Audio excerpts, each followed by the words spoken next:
تہجد کی نماز کے تعلق سے کچھ باتیں سیکھتے ہیں تاکہ انشاءاللہ عزیز اپنے زندگیوں میں یہ عمل کو ہم داخل کرنے کی کوشش کریں. یاد رکھیے تاکہ رات میں جب لوگ سو جاتے ہیں، لوگوں کے رشتے رب سے ٹوٹ جاتے ہیں، عام طور سے ذکر اذکار لوگ چھوڑ دیتے ہیں، یا پھر لوگ لہو اور لائب جس کو یا لغویات میں رات میں جس کو کہیں گے فالتو وقت گنوا کی باتیں کرتے ہیں، یا رات میں لوگ جو برائی کی طرف مائل ہو جاتے ہیں، زنا، چوری، برائی ہے نا، اندھیرے میں ہے نا اس طرح کے اعمال کرنے لگتے ہیں. تو اس وقت ایک بندہ مومن اٹھتا ہے، بستر سے اپنے آپ کو الگ کرتا ہے، ٹھیک ہے، بستر کے نرم پہلو کو چھوڑتا ہے اور اٹھ کر مشقت برداشت کرتا ہے. کبھی سردی کی مشقت برداشت کرتا ہے، کبھی گرمی کی مشقت برداشت کرتا ہے، کبھی پانی کے ٹھنڈے اور گرم ہونے کی مشقت کو برداشت کرتا ہے، کبھی جو ہے موسم کی وجہ سے کرتا ہے، کبھی صحت کے اعتبار سے کرتا ہے، لیکن وہ اپنے آپ کو منا لیتا ہے، اپنے آپ کو راضی کرنے کے لیے اٹھ جاتا ہے اور اٹھ کر وضو کرتا ہے. وضو کر کے اچھے سے وضو کرنے کے بعد احسن طریقے سے یاد رکھیے وہ نماز کے لیے کھڑا ہوتا ہے اور اپنے رب سے رشتہ قائم کرتا ہے،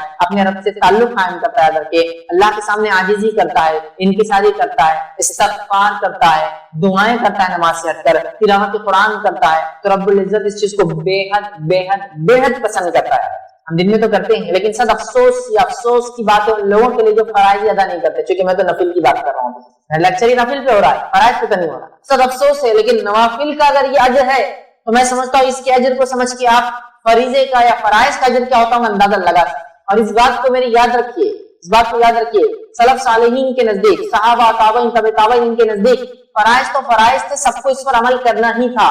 اس میں کوئی خصوصیت نہیں تھی کہ انسان فرض کر رہا 5 وقت نماز. آج تو بولیں کہ 5 وقت نماز پڑھا تھا فرض تھا یہ، لیکن یہ کوئی خصوصیت نہیں تھی. خصوصیت یہ تھی کہ انسان اللہ رب العزت کے رات میں اپنا تعلق وہ کرے، معلوم، اور بہت اہم تھا. سلف صالحین میں یہ بات عام تھی کہ وہ رات کی نمازیں پڑھتے. کچھ صحابہ کو دیکھا جاتا کہ وہ پوری رات نماز پڑھتے. اب آپ کہیں گے پھر سوتے کب؟ ظاہر سی بات ہے نماز رات بھر پڑھ کے کچھ حصہ سوتے بھی تھے، لیکن اکثر چونکہ نماز پڑھتے تو ہم کہہ رہے پوری رات، اور تو واقعی میں پوری رات نماز پڑھتے تھے، ٹھیک، اور دن میں کسی وقت آرام کر رہے ہیں، پوری رات عبادت کر رہے ہیں. کچھ کہا یہ کہ آدھی رات عبادت کر رہے ہیں، کچھ کہا یہ کہ 1/3 کر رہے ہیں، کچھ کہا یہ کہ 1/5 کر رہے ہیں، کچھ کہا یہ کہ 1/6 کر رہے ہیں، 1/6 رات کو بانٹ رہے ہیں. اور کچھ ایسے بھی تھے جو بہت قلیل مختصر 2 رکعت ہی پڑھ رہے ہیں لیکن پڑھ رہے ہیں. یہ ان کا معاملہ تھا اور یہ ان کے تقوی کی علامت کی عادت. ورنہ نماز فرائض ادا کرنا یہ تو سب کا کام، سبھی کرتے تھے زمانے. یہ ان کی خصوصیت، رات میں اٹھنا یہ اللہ کے عاجز بندوں کا شیوا ہے. جو اللہ رب العزت کے عاجز بندے ہوتے ہیں، انکساری اختیار کرنے والے بندے ہوتے ہیں، یہ ان کا شیوا، ان کا طریقہ ہے کہ وہ رات کی نمازوں کو پڑھتے ہیں. تو تہجد کا ہم کوشش کریں، تہجد، قیام اللیل، تراویح، صلاۃ اللیل، رات کی نماز، اس کا ہم خاص اہتمام کرے. صحیح مسلم کی روایت ہے، نبی اکرم صلی اللہ علیہ وسلم فرماتے اور کہتے ہیں فرض نماز کے بعد افضل ترین نماز صلاۃ اللیل یعنی تہجد ہے. فرض نماز کے بعد سب سے افضل ترین نماز صلاۃ اللیل ہے، مطلب رات کی نماز ہے. اور اکثر علماء نے اس پہ ہی راجع اتفاق کیا کہ اس سے مراد تہجد کی نماز. فرض نماز کے بعد اگر کوئی افضل عبادت ہے تو کون سی عبادت؟ نوافل میں سب سے افضل عمل تہجد ہے. فرض نماز کے بعد اگر کوئی افضل عمل ہے تو صلاۃ اللیل ہے، رات کی نماز ہے. قیام اللیل ہے، رات کا کھڑے ہونا ہے، کھڑے ہونے سے مراد نماز کے لیے کھڑے، رات کی نماز ہے. یہ سب سے افضل عمل ہے. یاد رکھیے فرض نمازوں کے بعد تو ہمیں چاہیے کہ ہم فرائض کا اہتمام کریں، نوافل میں بڑھ چڑھ کر حصہ لیں. کیونکہ جب ہم نوافل کا اہتمام کرتے ہیں تو اللہ رب العزت ہماری بہت تائید اور نصرت کرتا ہے. یاد رکھیے ہمارے دلوں سے بیماریوں کو، پریشانیوں کو، دکھوں کو، تکلیفوں کو دور کر دیتا ہے. ہماری دعاؤں کو، حاجتوں کو، منتوں کو، مرادوں کو قبول کر لیتا ہے. رات کا وقت یاد ہے، اس کے بڑے فضائل ہیں، بڑے فضائل. فرض نماز کے بعد سب سے افضل نماز اگر کوئی نماز ہے نمازوں کے بعد تو وہ صلاۃ اللیل ہے، رات کی نماز ہے، قیام اللیل ہے، تہجد ہے، تراویح کی نماز ہے، یا جو ہے قیام اللیل جس کو ہم کہتے ہیں، یہ یاد رکھیے رات کی نماز ہے. اسی طرح جو ہے یاد رکھیے نبی اکرم صلی اللہ علیہ وسلم خود کی اگر ہم مثال لے لیں تو نبی اکرم صلی اللہ علیہ وسلم کی عادت مبارکہ تھی کہ آپ فرائض کے علاوہ اتنا نفل پڑھتے، خاص طور سے رات میں. یہ روایت کے اندر آتا ہے، بخاری کی روایت ہے، آپ رات کو اتنا طویل قیام کرتے، اتنے لمبے قیام کرتے تھے کہ نبی اکرم صلی اللہ علیہ وسلم کے قدم مبارک سوج جاتے تھے، ایسے سوج جاتے تھے جیسے اب ہٹ جائیں گے. اس کو بولتے اردو ورم آ جانا، سوج جانا، سمجھ رہا؟ سوجن سمجھتے نا، باڈی پھول جاتی ہے ایکسس کام کرنے سے زیادہ. جب ماس پیشیاں جس کو کہتے ہیں، مسلز جو ہوتے ہیں انسانی باڈی میں، جب وہ کسی چیز کا اوور لوڈ ہوتے ہیں، وزن اٹھا لیتے ہیں تو سوج جاتے ہیں، سویلنگس آ جاتی ہے. سمجھ رہا بات؟ اگر کسی نے کثرت کی ایکسرسائز اور زیادہ کر لی اس کی طاقت سے تو اس کی باڈی سوج جاتی ہے. نبی اکرم صلی اللہ علیہ وسلم اتنا کثرت سے قیام کرتے راتوں میں کہ اس قیام کی وجہ سے، اس کھڑے ہونے کی وجہ سے آپ کے قدم مبارک جو ہے سوج جائے. سویل ہو جاتے تھے. سمجھے آپ کہ ایسے سوج جاتے تھے کہ روایت میں الفاظ آتا ہے اس کا ترجمہ علماء کرتے پھٹ جانے کو ہے. سمجھے اتنا آپ راتوں میں کھانا. اور ایک مرتبہ آپ کی ایک زوجہ نے پوچھ لیا, آپ کی بیوی نے پوچھ, اللہ کے رسول صلی اللہ علیہ وسلم آپ اتنی عبادت کرتے حالانکہ آپ کو بخشے بخشائے, آپ کے تو معاملات جو بخشے بخشائے آپ پھر کیوں کرتے ہیں؟ تو کہا کیا میں اللہ کا شکر گزار بندہ نہ بنوں؟ نبی اکرم صلی اللہ علیہ وسلم بخشے بخشائے تو شکر گزار بندہ بننے کے لیے یہ کام کر رہے ہیں. میرے آپ کا حال ہم کو پتہ ہی نہیں کیا ہے. یقین اس نے جن رکھتے اپنے رب سے کہ ہمارا رب ہمارے گناہوں کو معاف کر کے ہماری کوتاہیوں کو معاف کر کے ہم کو بخش دے گا انشاءاللہ, لیکن ہم کو تو پتا بھی نہیں. لیکن اس کے بعد بھی ہم کتنے آرام سے زندگی گزار, اپنی من مانی زندگی گزار, اللہ سے تعلق کمزور سے کمزور ہوتا چلا ہے. یہاں تو میں نفل کی بات کر رہا ہوں, ہمارے فرائض غائب اللہ ہم پر رحم کرے. یہاں تو رات میں اٹھنے کی بات کر رہا ہوں, فجر نہیں ہوئی تو رات میں اٹھنے کا کیا معاملہ, سمجھ رہے ہیں کتنا اہم ہے. یاد رکھیے یہ نمازوں کا ہم خاص اہتمام کریں. نبی اکرم صلی اللہ علیہ وسلم بخشے بخشائے ہونے کے باوجود بھی اتنا پڑھتے کہ پیروں میں سجن آ جاتی, سوج جاتے, پیر موٹے ہو جاتے کہ آپ کی زوجہ پوچھ رہی ہے کہ آپ کو بخشے بخشائے تو کیوں اتنی نماز پڑھتے ہیں؟ آپ فرما رہے کیا میں اللہ کا شکر گزار بندہ نہ بنوں؟ تو ہمیں بھی چاہیے کہ ہم خاص اہتمام کریں. آئیے اور یاد رکھیے خصوصاً رمضان میں نبی اکرم صلی اللہ علیہ وسلم کا معاملہ اور بڑھ جاتا. عام دنوں کی قیام اللیل آپ کی ہوتی ہے لیکن رمضان میں مخصوص عمل آپ کرتے. آئیے صحیح بخاری کی روایت ہم دیکھتے ہیں. روایت کے الفاظ اس طرح سے کہ نبی اکرم صلی اللہ علیہ وسلم قیام اللیل کا خصوصاً رمضان میں اہتمام کرتے. حدیث کے الفاظ اس طرح سے جب ماہ رمضان کا آخری عشرہ آ جاتا آپ صلی اللہ علیہ وسلم اپنی راتوں کو زندہ کرتے, راتوں کو جاگتے اور اپنے گھر والوں کو بھی جگاتے اور عبادت کے لیے کمر بستہ ہو جاتے. نبی اکرم صلی اللہ علیہ وسلم رمضان کے آخری عشرے میں اپنے گھر والوں کو بھی جگاتے, خود بھی جاگتے اور عبادت کے لیے کمر بستہ ہو جاتے. اور ظاہر سے رات میں کون سی عبادت کریں گے؟ قیام کرنا, نماز پڑھنا, مطلب تلاوت قرآن کرنا, ذکر کرنا, استغفار اپنے گناہوں کی معافی مانگنا, دعائیں کرنا, یہی تو تھا. اب ظاہر سی بات ہے عورتوں کا معاملہ لے لے, جو عورتیں پاکیزہ ہے وہی سب کر سکتی, جو ناپاکی کی حالت میں نماز پڑھ کے وہ سب کر سکتی ہے, وہ استغفار کر سکتی ہے. ظاہر سی بات ہے اس کے لیے ان کو غسل کی ضرورت نہیں, استغفار کر سکتی ہے, دعائیں کر سکتی ہے, نماز نہیں پڑھے گی. دیکھ رہے اپنے گھر والوں کو جگاتے اٹھاتے.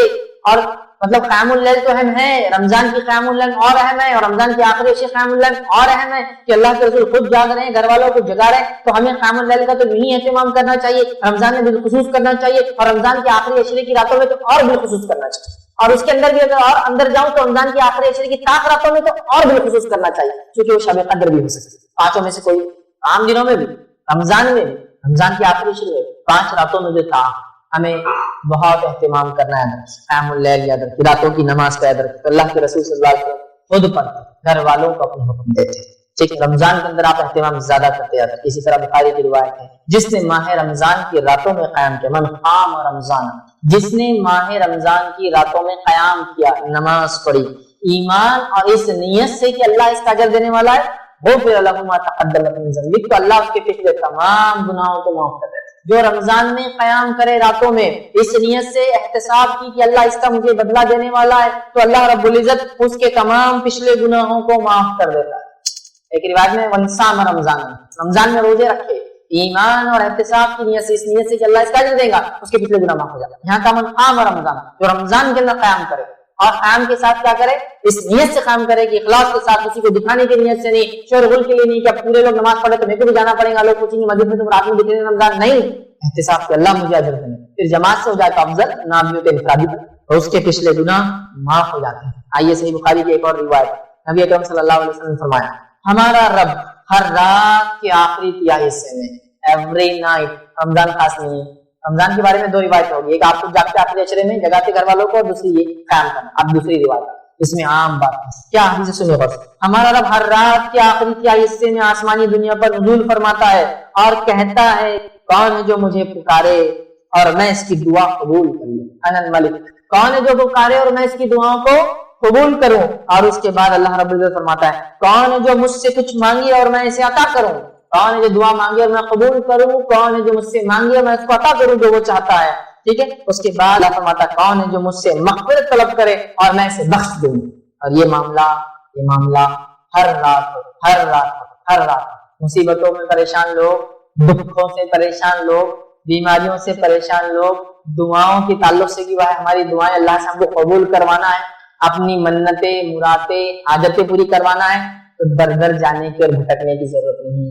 یہ وہ وقت ہے, یہ وہ ٹائم ہے, یہ وہ سمے ہے جس گھڑی اور سمے میں اگر اٹھ جاؤں گے تو اللہ رب العزت ندا اور آواز لگائی جاتی ہے کوئی مانگنے والا, میں دینے بیٹھا ہوں, ہے کوئی مجھ سے مانگنے والا میں دعائیں قبول کرنے بیٹھا ہوں, ہے کوئی کچھ مانگنے والا میں اس کو عطا کرنے بیٹھا ہوں. اور اللہ فرماتا ہے کوئی مغفرت طلب کرنے والا, چلو دنیا میں کچھ نہیں آخرت کا تو میں وہ بھی دینے بیٹھا. اور یہ سلسلہ ہر رات کے تیسرے پہر آخری پہر ہوتا ہے. اور یہ کب ہوتا ہے معلوم آپ کو, اس کو بولتے ہیں سحر کا وقت. اگر آپ کو کچھ نہیں سمجھتا تو سحر کا وقت مطلب سحر کے خاتمے سے پہلے کا وقت. رمضان کے اندر نا سحر کا خاتمہ اتنے بجے, اس سے پہلے کا وقت رات کا تیسرا حصہ ہوتا ہے. عام طور سے اس وقت میں سحر کرتے ہیں, اس لیے میں سحر کا وقت ہے. رات کا تیسرا پہر مطلب فجر سے پہلے کا ٹائم, فجر ہونے سے پہلے کا ٹائم, سمجھا. تو اس وقت اللہ تعالیٰ آواز لگاتا ہے کوئی ہے دعا مانگنے والا میں دعا قبول کرنے بیٹھا ہوں, کوئی ہے چیز جو مانگنا چاہتا ہے میں اس کو عطا کرنے بیٹھا ہوں, کوئی ہے مغفرت طلب کرنے والا میں اس کی مغفرت کرنے کے لیے تیار. اور یہ سلسلہ ہر رات ہوتا ہے, یہ رمضان کے لیے خاص. رمضان میں تو اس کا معاملہ فضیلت اور بڑھ جائیں گے, اور رمضان کے آخری عشرے میں اور بڑھ جائیں گے, اور رمضان کی آخر راتوں میں تو سبحان اللہ, کیونکہ ویسی وہ گھڑیاں وہ راتیں مبارک, اور پھر اس میں یہ آخری پہر تیسرا پہر, سمجھ رہے ہیں. اور سلف صالحین نے ان سب کو انکیش کر لیا.